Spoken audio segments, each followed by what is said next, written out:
Krauser, go get the girl.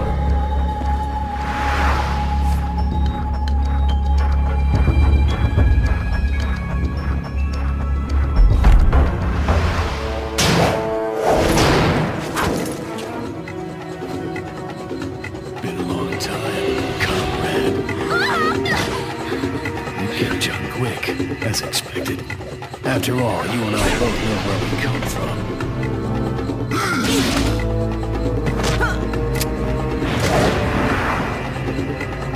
What do you want?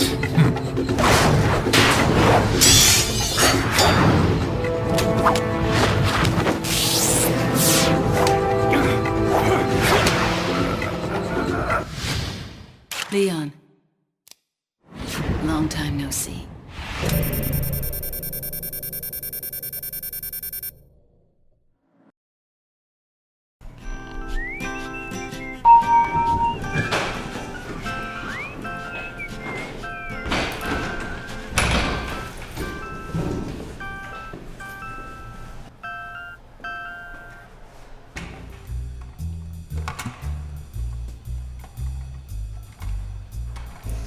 Let me fix you up, little buddy.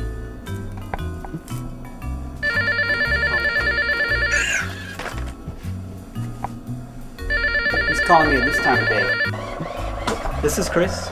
I'm trying to find the blue key card in Resident Evil 4. You know, I think we had like a pay line in the 80s, but I could try and find you the number. No. The door there's a shape of a phoenix crest on it, and they've only got a Mexican candy. Seriously though, how did you get this number? Did they put our phone numbers in the magazine again? Oh.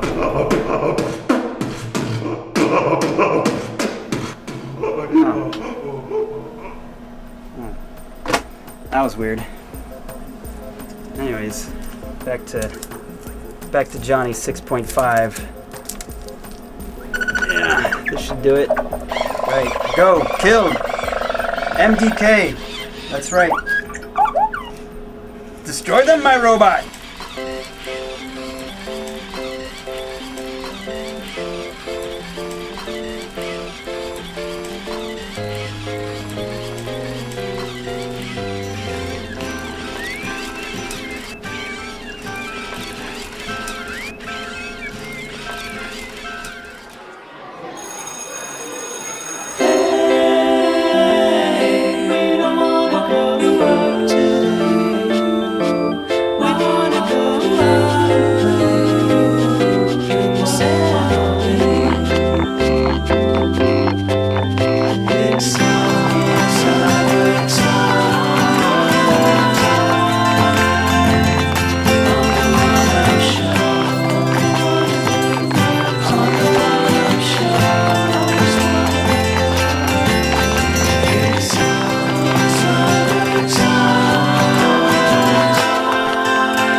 Hello? Oh yeah, John Mitchum here. Brought the kids. Fans, big fan, real big fans. So just wanted to get in, take a little tour of the office. Maybe I see some posters here in the lobby. We take maybe get an autograph, free games if you got them. Let them taste some pennies. You have any pennies that we can eat? Yeah? How did you find us? They're real big fans. So we just looked it up, put it in the old internet, and up came your number. So I just figured we'd stop on by. Yeah, we're gonna after this. It's gonna be a good day. We're gonna take them down to the pier. Oh really? Yeah. Well, let me see if I can find someone that can show you. We could do something else too. They got their bag lunches with them, so if I can leave them here, and really? they can just play some games for a while. They're real big fans of of some of the guys on the show. So I figure I'll just leave them over there. Yeah, I don't know if that's really gonna work for us. But let me see if I can have someone show you around real quick, huh? Yeah, come on over and at least give us an autograph. And I'll tell you what. I work in auto body. Oh, really? You've got a dent in your car. Whatever it is you need. Maybe we can do a little the old bartering system. Oh, okay. Let me see if I can find someone for you. I'll be right there. Sounds good. Sounds really good. Thanks. Oh God.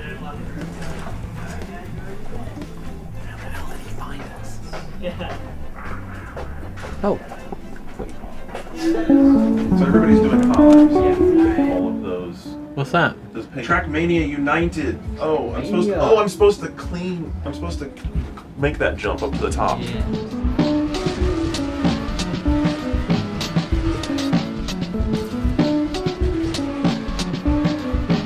So this is the thing that they made that swarming car demo. There was a video kicking around a few months ago. Remember where there was like 1,000 cars and it looked like 1K project or something like that.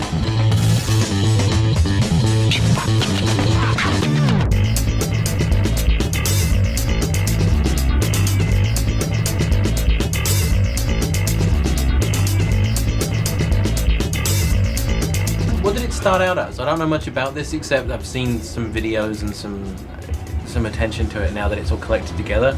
But the deal with the Steam thing is it's like all the best stuff from all over Europe or something? That's like the deal with United. The whole thing is that the game's been around for a while and this is like a best of collection, yes.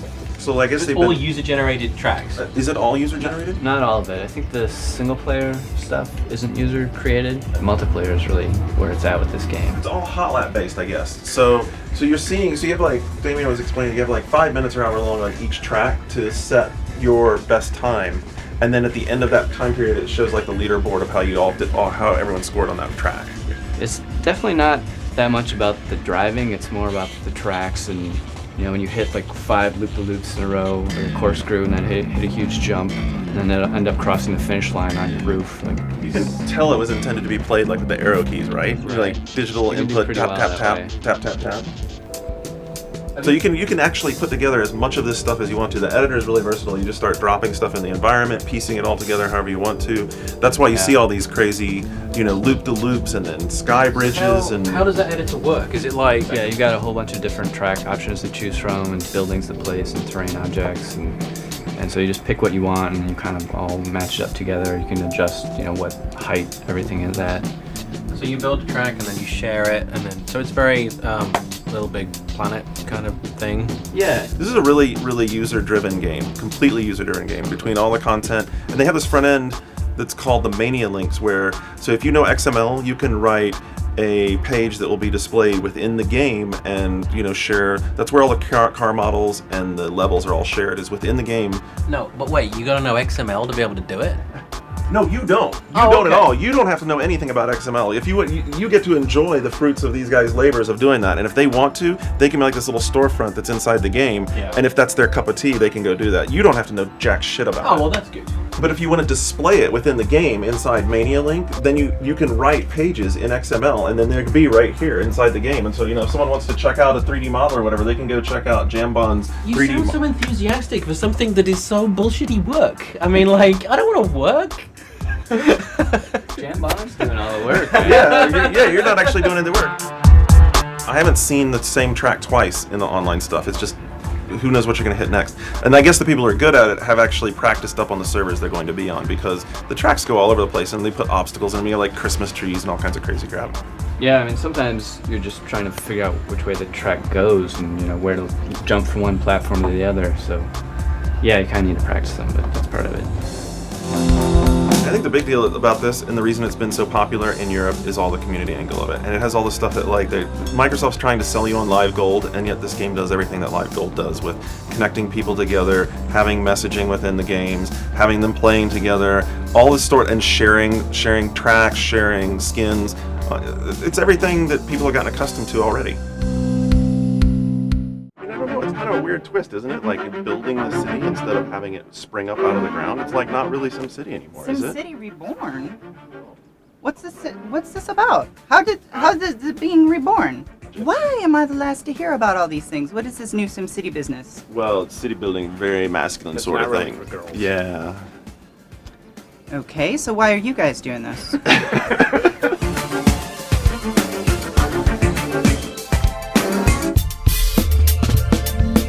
The whole idea behind this is like creating a society, and there's how many different societies they say they're gonna like come up with. Right. There's 6 social energies in the game, Social energy. which they act as sort of currencies unto themselves. So there's the buildings that you put down and kind of the decisions that you make will influence how you earn point in those social energies, and your society changes to reflect that. Right, so if you start putting down buildings that are devoted to obedience, say, like a gulag or whatever, It's 1984. you might have like a vanilla city where it's just a regular old standard metropolis like the old SimCities. But once you start planting down buildings that have that are specific to these certain kinds of characteristics, like obedience, you put down a gulag. Now the game is saying, oh, so this guy's into discipline in his society. So now we're going to populate the city with residents that are going to reflect that. So you'll start seeing riot police out on the street. You'll start seeing security cameras appearing on all the different buildings that have been created to watch over the citizens. So that's how the city is evolving as you build it. And whatever you do, the game will reflect that. So you can start doing it that way, but then maybe you're thinking, this is a little too dark. Actually, I don't really want to live in an Orwellian society. I want to live in Happy Clownville. So you build whatever. Clown Factory was one of the things. It was one of the things, but Yeah. it's really weird. It's like the whole thing had this crazy Tim Burton art style approach to it, right? Which was cool. I actually really It's dug cool. that part. Yeah. Because I think where they're thinking of it is to push you down one path or another with those social energies. So like create different, extreme societies. 'Cause it seems like in the middle of the road, you're going to have all kinds of weird, train wrecks between the societies, right? It's like a spiritual building onto the idea, but not really saying it's a big social experiment game.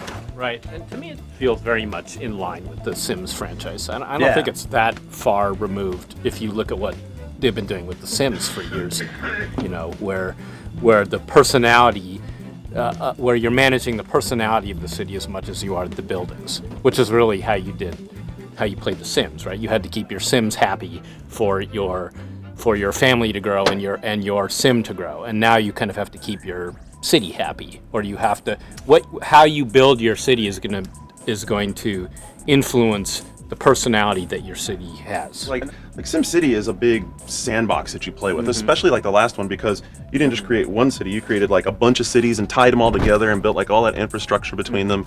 And this isn't really like that at all. Yeah, I think there's no question that like hardcore long-term fans might, initially get kind of pissed off by this, or skeptical or worried that they're like fucking up a pretty important franchise here, and honestly, loved franchise. I'm a huge fan of SimCity, and what you guys are describing sounds more like Sims City, which That's a great isn't really Yeah. what That's a I good want. explanation.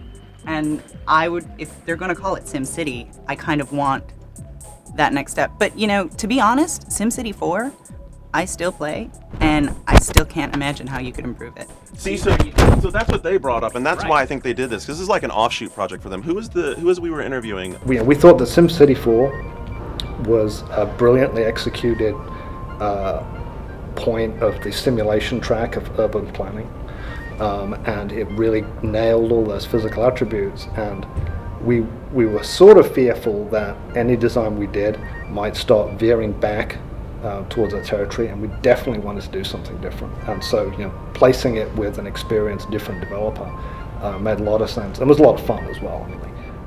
I'd met Tilted Mill, Chris and his group, quite a few E3s in a row, and it was a series of those meetings of, hey, we should do something, and eventually it was like, wait a minute, we know those guys, and we went back and forth, and they were really enthusiastic, and it really fitted in with our allure to risk with this franchise. We're like, hey, let's really put it here, and then we know we're going to get something different. These guys got so much experience, they can actually have a lot of back and forth. So that was the reasoning, is this developed relationship of talking back and forth, and then the right opportunity. And that's what this is about. It takes all the good part out of The Sims and kind of like lets you, I mean, like, what do people do with The Sims? Like, how many stories you hear about people taking families and sticking them inside rooms and closing them off and doing like weird experiments on them? So this takes that idea from a micro size and expands it out to, you know, way more than macro. I mean, it takes it out to like city scale. I think that's what they're really hoping for here, is to capture that kind of goofy, weird Sims dynamic in the SimCity game. Like, it's more of like a god game too, because you're in control. You're less the city planner, just like SimCity. I always got that feeling like I'm just tweaking stuff, but everything's happening, and I'm just kind of adjusting stuff here and there to make You're sure. just trying to get that balance. You're trying to get that circle of life just so to Right. maximize everything. Exactly. Right, and they seem to be going less for circle of life here Yeah. than like your own weird, you know, you're your own weird dictator or, you know, benevolent clown in charge or whatever of Clownville. Could I build this society built around destroying clowns? The Orwellian All the society. clowns get rounded up and hauled off to jail. See, so there you go. That was the fun. Yeah, now that was cool too. Right. So you start with the Clownville, and then you make that be Orwellian. Yeah, you so like- then they start rounding up all the clowns. They were throwing down, what was that, like the Ministry of Thought Police, and Right, I mean, it's all this crazy. It's all Doublethink. yeah, doublethink, exactly. They did all that kind of stuff, and then they send out the guys in the black trench coats to go pick up the clowns. And you're like, oh boy. I mean, I think they sort of had to go this way, you know. Yeah. I think what you said would be the exact problem. The SimCity 5 might just have been kind of meh to people. Like, well, why do we need another iteration of this thing that was kind of already there? You know, better for them, I think, to try something bold and to go in a different direction. And, you know, really, they kind of hedged with us, too. We wholeheartedly agree that this is, it's a very new direction and it's very risky. And I find that exciting, and just as a game maker, I like to do that kind of things. Like, wow, thank goodness, you know, you guys aren't doing the same thing every year after another. If our SimCity player base don't like it, for sure they can expect the next iteration will be back to basics, I can assure you. And you know, this could end up being a separate fork. You know, we could end up doing a SimCity Societies line in addition to a regular construction line. These things are really about finding an audience. You mentioned the community, and that's going to be another area where the community struggles. Is they've been very big in creating custom buildings and custom, you know, landscapes and stuff to add into SimCity. Is this system going to be customizable in that same way? Will the community still be able to get drawn in and, you know, have that tinker element to it? And they didn't tell us all of that stuff Right, no. now, but they did acknowledge that they, of course, are thinking about it. And given how good they've been with community in Sims 1 and 2, Right. they probably have some cool stuff in the works. I mean, I think they deserve the benefit of the doubt at this point. You guys left it, I mean, feeling excited about this new SimCity? I think it was pretty cool. Yeah? No more of those damn water pipes. No water pipes was huge for me, because that killed my spirit way back in SimCity 2. Not just for the Sim series, but life in general, having to do those water pipes. It I've was a never dark recovered. time. Yeah, all those pipes flowing nowhere, not knowing where the missing link was.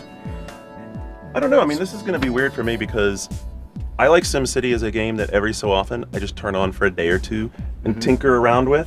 And then, you know, I'm happy that they call me up. I'm good with my SimCity 4 fix and I go back on my merry way. This is not going to be like that at all. This will be much more like the kind of games like the Impression guys built for, which is you'll get into it and you'll get involved in it. Or maybe like a SimCity or Civ, what was that, Civ Rome?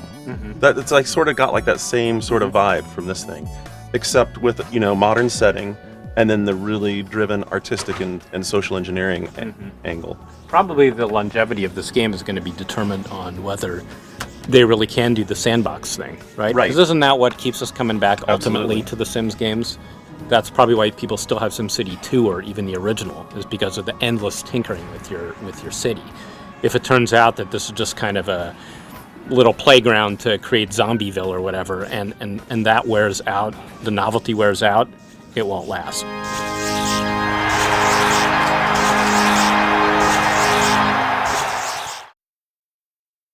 Rated M for mature.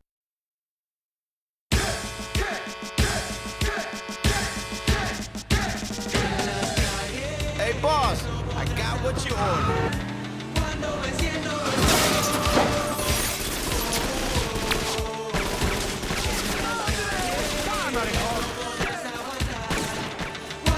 Fucking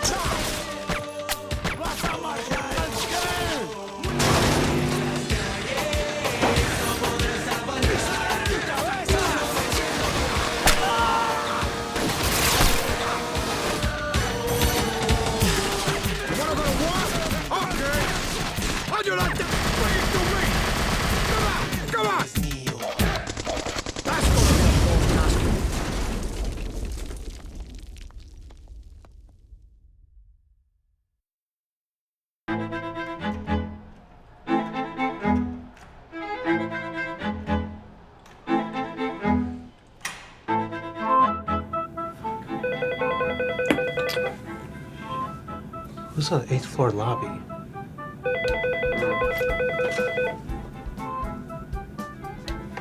Hello? Hello, is this Dan Sue? Yes, this is.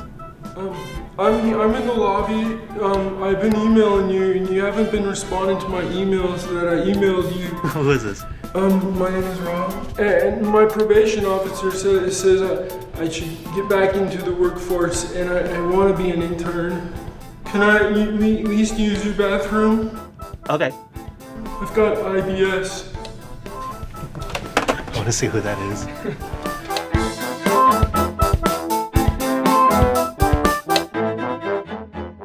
Fucking you.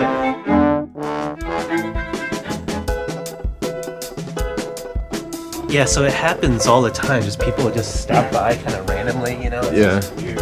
Like how much they want the job. I mean, I appreciate the ambition. Okay, so I'm here to talk to you about World in Conflict.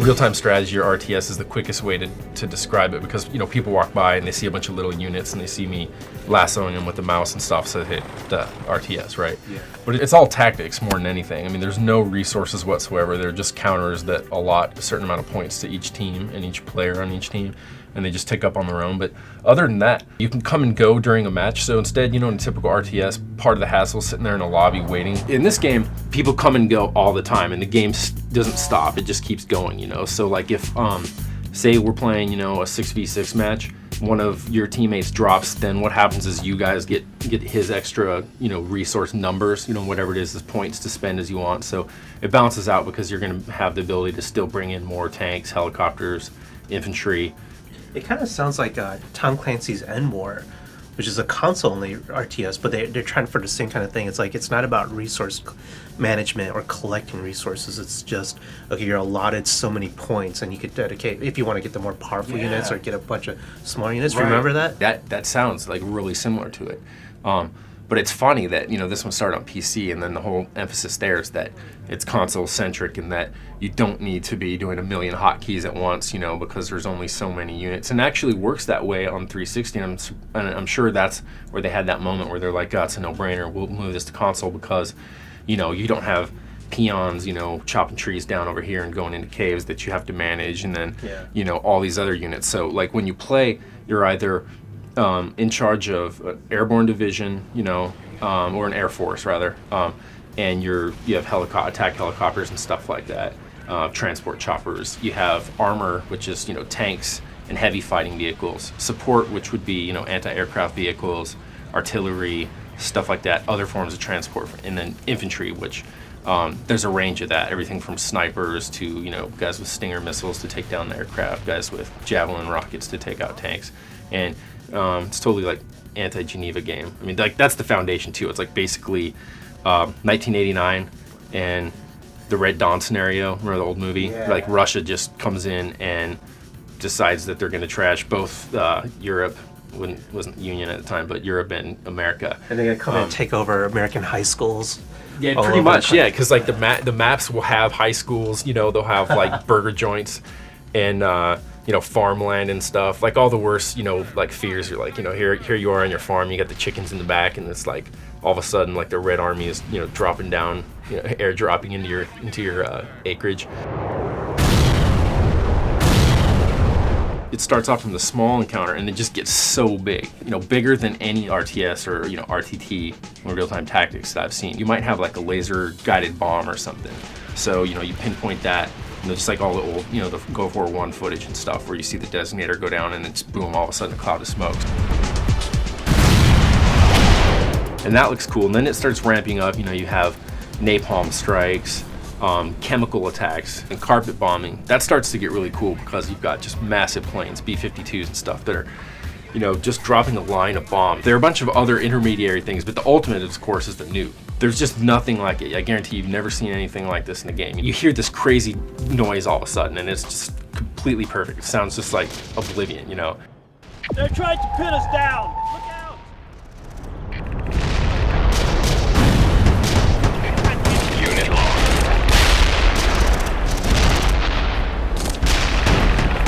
And it works on a capture point system to back it up. So say, you know, you're losing tickets, your side's losing points because you're not controlling certain areas. You save up enough for this, you know, and each person has like a special allotment of special points for all those attacks that I just named. And then you could say, look, let's throw them all into one pool. Let's give them all to Shu or whatever. And then suddenly you've got like 70 points or something instead of 15. And you're like, now you've got like nukes, triple nukes as your option, and you just drop one of those there. So it's a tactical nuke. It's not a strategic nuke designed to take out an entire, you know, like urban area, you know. So it's not the kind that we actually have pointed at Moscow and stuff during, you know, prior to various agreements. But it's still will blast out like, I don't know, like maybe like a square mile or something.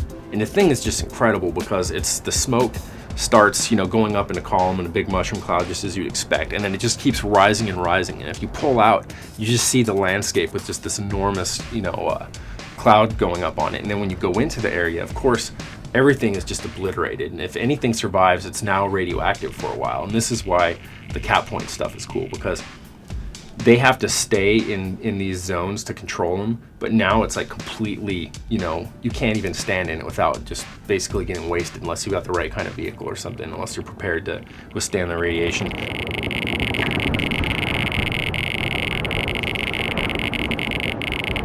The playing fields look huge. Like, do you think it's going to work on a 360? Yeah, because I think you'd be surprised they're not as big as you think. The map will look enormous, but you know, you choose where you're going to deploy stuff, and all in all, it's not that big because the units move quickly and stuff. 1 versus 1, which is also possible, would be more difficult because in that case, each player gets like an enormous allotment of points, and instead of just taking charge of one of the 4 aspects of your armed forces, you're doing everything. But when you're in a big game, 16 versus 16 or something, you really are only doing a few things, and it's like it's all about working with your teammates. Communication's key. On Xbox Live, that should work. Depends, you know, if you're with friends and stuff.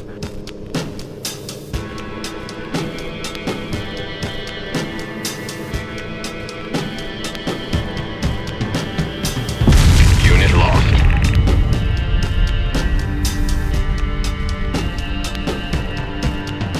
It's fun to just set up troops like you would toys when you're little, but instead of, you know, throwing firecrackers on them, now you're throwing nukes on them. So you just set up everything you've got in a street. Maybe you create like a 1/4 mile long column, looks like a military parade, you know, old school Moscow style, and then just like carpet bomb the whole thing just to watch the guys go flying, the trees fall down, you know, the dirt rain down and settle back on the ground. So that stuff's fun too. I think when you first get it, you're gonna be so excited by the explosions. So the ultimate game for blowing shit up, you know. You're gonna be like, I don't even want to play it, I just want to blow this stuff up. Empire out.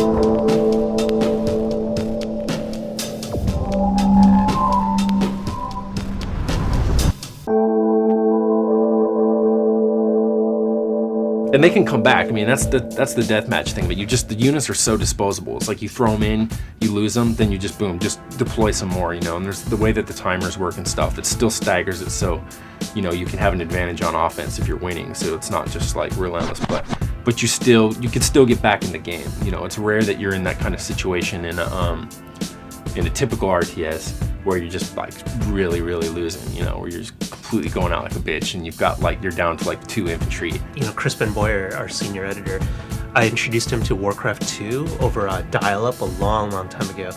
And then I just let him build up for like 45 minutes, and I'm like trying to explain to him how to play. It's his first time playing an RTS.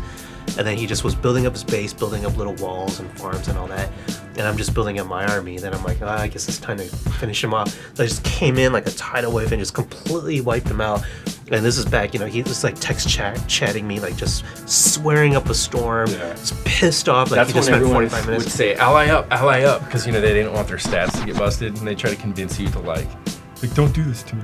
He would like it if I played with him, because like what I would do is if someone was bad, like you'd go to their base, Company Heroes or something, and just put barbed wire around their headquarters and lock all their guys in it, and then because they hadn't teched up to the level where they'd have wire cutters yet or something, they couldn't do anything, and they'd just be sitting in there, and then I'd take the sandbags and you start laying them out to spell shit, like, you know, LOL and stuff, and then they're in there, and then you just like do whatever. It's definitely light, you know, LITE version compared to, you know, Warcraft or something like that, but So far, it seems really fun and stuff. I mean, I don't know like if you'll be playing it forever unless you're with like a group of really competitive teammates or something, and you start working out tactics and stuff like that. But yeah, I think you'll like it. It's like real-time strategy games are like seeing a rebirth on consoles.